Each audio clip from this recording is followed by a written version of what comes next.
I really feel that the policeman should have been fired.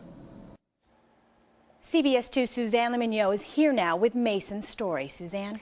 Curtis Mason Jr. says a jury award has only given him partial closure because the officers are still working. This is something that needs to be addressed, and the police should be fired. It's an epidemic, and they are getting away with it, and it needs to stop.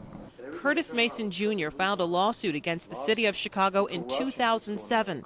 Mason Jr. alleged the injuries you see here were caused by Chicago police. The police officer had to justify why they would be allowed to use the type of force it would take to fracture a man's skull.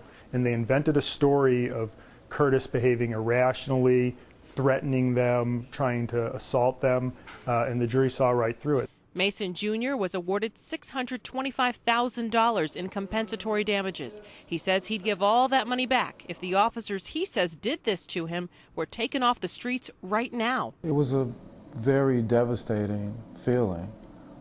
I think the message that the city is portraying to us is that policemen can do whatever they want to an individual and still have their job.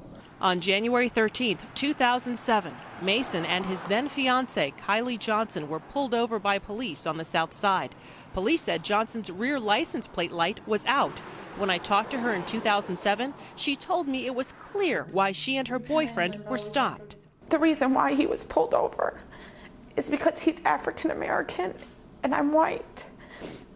And there are people in this country who don't like that. The officer told him, "Put your MFing hands behind your back." Curtis went to put his hands behind his back when the male officer, struck him. During the beating, Mason Jr. says he was kicked in the eye, creating an orbital fracture. He needed a 2-hour operation to fix a quarter-size hole under his left eye. The Chicago Police Department did not discipline the officers.